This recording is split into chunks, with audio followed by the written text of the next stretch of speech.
Farrakhan's dream come true. The ascended black masters that were going to come and wipe out white America.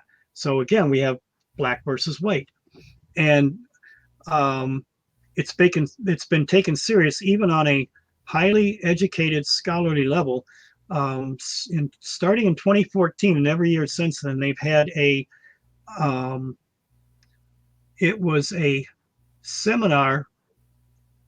I can't remember the name of it. It was a seminar for mainly the whole idea of an alien intervention, but it was for non-melanated people. Now, melatonin, gives you color, or for melanated people. So it's for people of color, whitey stay home. A very kind of a racist thing, but this is done on a PhD level for some of the finest black minds in the country that are unfortunately biased to this race thing. Alien intruders get off of our planet, which basically is their agenda and their theme. So this has taken steam, and there's been other black racist, what I call them is black Nazis. You got white Nazis, you got black Nazis. They're both bad. I wish they'd go fight each other and eliminate each other off some other planet somewhere and leave us alone. Most of us want to just live in peace. But a lot of weirdness. So with this new technology, my gosh, we've got so much of a different understanding of the cosmos. But the strangest thing is how the cosmic Christ comes. If you knew, that's the bad guy, right? Well, he's a bad guy, but he's going to look like the white guy. The white guy, the white Jesus Savior. Jesus, I got news for everybody. He's not black. He's not white. He's brown. He's brown. He's a typical Jewish boy, with dark curly hair, almond eyes, and definitely brown. So he isn't a blonde-haired, blue-eyed Jesus. But a blonde-haired, blue-eyed Jesus might come. But the strange thing is, 60 years we have been conditioned to accept the cosmic Christ. It's been programmed in one of the most popular programs on this planet that has changed. It has caused the inspiration for technology. It's caused the inspiration for everything. We've had 60 years of a conditioning. Because we have this technology now, we are now, we're no longer a pre-warp society. We have now reached where we can do intergalactic travel. So it's only a matter of time that their prime directive that forbids them from interfering with pre-warp societies has now come. Now they can introduce themselves. This cosmic Jesus that comes is going to be wearing a Star Trek comm badge. All of Gene Roddenberry's understandings of this movie was motivated by a PhD mystic from India. What? Yeah. He's going to be a blue-eyed, blonde-haired Jesus with a Star Trek combat and Trekkie Jesus. And folks, it just keeps getting crazier and crazier all the time. So who's this PhD from India though? I've not heard of that. Oh, I've got it on one of my videos. I can't remember the name right now, and it's hard to pronounce anyway because they don't like to use vowels like a beep pop parakuta, right. Kind of stuff. So, but here's the seriousness of it all. What's his name? Gottlieb. Gene Roddenberry? No, Gottlieb. Gottlieb, who was in charge of MK Ultra program. They had it in Canada. Oh, okay. They came when they found out that the Russians were using remote viewing and they were using psychics. It freaked them out, and then they realized, okay, who do we know? What can we do? They moved the project back to the United States. They had Project Penguin, which was the final result of it. But Project Penguin was the remnant of MK Ultra. And they were making contacts with anybody that was available that was both a psychic and somebody that had academic background. They didn't want just some crazy person. They wanted someone that was educated, that could understand all this stuff. They were in touch from one person that was already on the program, knew of this psychic who was in contact with aliens, who was giving them information about this Federation of Planets. And so he came over and was part of Project Penguin. And this was the extraction of this information that they started compiling and forming. They wanted to know how to do remote viewing. They wanted to match the technology that the Russians were getting. So this started to develop. And then Gene Roddenberry was added to the program, but it was the one Indian guy was getting concerned that it looked like it was going to be that all of this stuff was going to be militarized, and he wanted, in case that happened, he wanted to have a second, like a readout, where he could have his own little thing that could match maybe what possible evil might be resulting from that. So he started his own in-home group, and in this in-home group, Gene Roddenberry came in on the scene. Now his background was, with Hollywood and promotion and stuff like that, was more of his thing, and he had all the connections. So as they're gathering all this information, Gene Roddenberry says, what we need to do is condition people to get ready for this. We need to get together a science fiction program so that people can start to get ready to know this information so that they'll be ready to accept it when it happens. Otherwise, this is going to be too strange and out of the box. I used to say on old shows when we would get into this, because I talked a lot about these kind of deceiving New Age people, and every single one of them, they would all have some kind of different mythology as far as what their New Age religion was. But they always closely resembled Star Trek, where you have all these different sort of deified aliens, and they're all kind of like acting on humans as if humans matter. Like it never makes any sense, but the main connecting point is that it always resembles Star Trek. Well, I love Star Trek. I'm a Trekkie. I watched every episode and every series, right down to the last one, which was Star Trek Discovery. So this was very painful for me to realize, my God, are you serious? I love that program. That's going to be our reality. And so, I'm thinking, here's the end game to this, and this is where it really is coming down to. When the New Jerusalem, during the beginning of the millennium, ascends from heaven to earth, do you know what it looks like, the New Jerusalem? The Enterprise. No, it's a giant cube. Yeah. It's a giant square that comes down from heaven. Like the Borg. Yeah, bingo, exactly. And what is the end game for them? Assimilation. The cube. So when now Trump has started this United States Space Force, and it's a utilization of some of the technology we already got out there, because he's sensing or seeing, possible alien intervention. So he's preparing for it.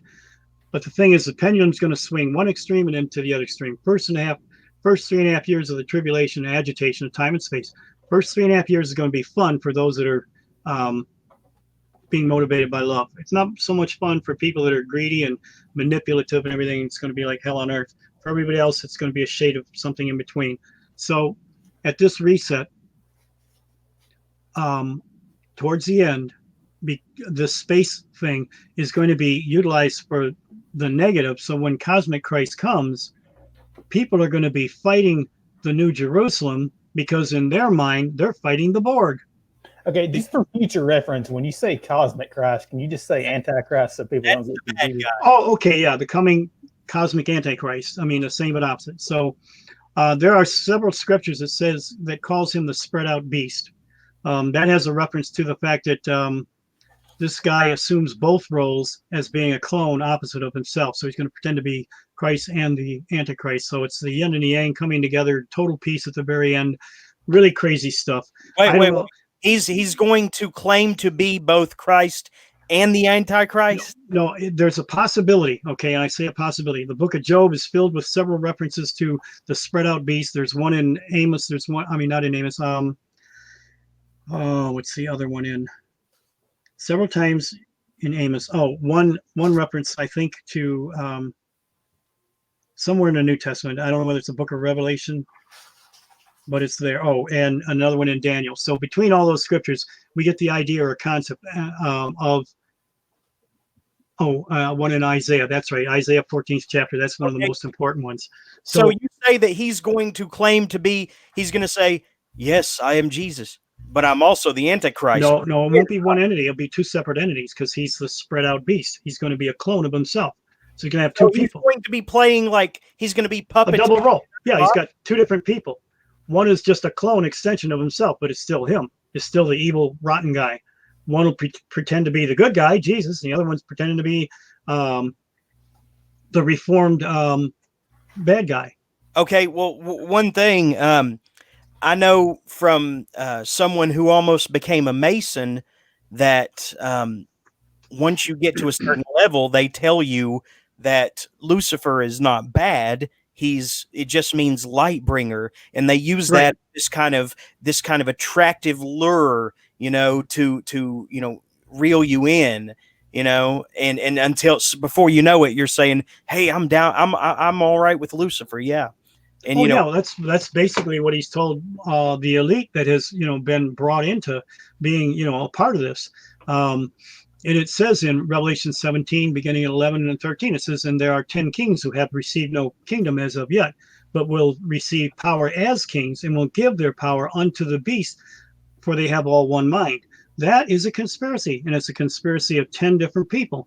When you follow the money, and you follow the theology behind the Third Reich and the Nazi agenda, you find out that the money trail goes from Nazi Germany to the United Nations. You find out that the theology goes to the United Nations. One is an Old Testament version based on bloodline and national identity. The other one is a New Testament version based on the idea of whosoever will may come if you believe that man becomes his own God. So there you have it right there. Eventually, it's going to be reduced down to the U.S. versus UN. UN being the Antichrist system, U.S. being making America great again, but also the world great again. And so, these are the two forces at the end of the end times that are going to be battling each other. So, it's no surprise that the UN agenda is as it is. But it just blows my mind that why does it have to be Star Trek? I loved Star Trek. So where does Star Wars figure into all this? Was George Lucas safe to appreciate? Now, this is a discussion about among adults, Jeremy. Star Wars doesn't figure into this. No, actually, Star Wars, the philosophical idea of the Force. That is very much, kind of an inclusive addition to the whole thing. So it does have its play. All of this stuff is composites, little pieces to the puzzle that make a whole when they come down and explain how all of this fits together. And it'll be so elaborate, everybody's going to go, "Ooh, it's got to be real." Just because something's real doesn't mean it's real good. Trekkie McGaha over here thinks that he's put me in my place. A Trekkie put in place by a Trekkie? I don't think so. Okay, the one thing I'm a newbie Trekkie. I'm only now starting the whole series, but anyway. Okay, so as I understand it, you're saying this whole thing and I'm honestly kind of confused because it goes pretty fast. There's this spaceship in a wormhole in space, and it has. Are you saying the people on this spaceship are like cyborgs or? No, there's a combination. Some of them are fully human. Some of them are, some of them are cyborg. And the ruse. You ever see the movie? Did you ever see the movie Surrogate with Bruce Willis? Yeah, Bruce Willis. Yeah. Okay, kind of something like that. Where, okay. And that's not science fiction anymore. Now that we can integrate chemical energy with electrical energy, this interface is no big deal anymore. Well, it's our reality. I'm good with that. My main question is, you're saying all this stuff is out there and it's connected. The thing is, I am only giving you possibilities of how this is going to be. I'm not saying this absolutely is the way it's going to be. I know certain elements are real, they're going to be using against us, and some of the scenes are real, but some of them, it's like, it might be this way. But with all of us, we're just going to have to. Its conclusion. Are you saying that it's basically all a ruse, that these things are going on in space to make us think we live in the Star Trek universe, which Roddenberry would have crafted into the original Star Trek series, getting us used to it? Or are you saying you believe we actually do live in that universe? Because that's no. The Bible describes the same Hebrew word, Shemayim, for heaven. But there's three distinct heavens. There's the earth, the atmosphere around the earth.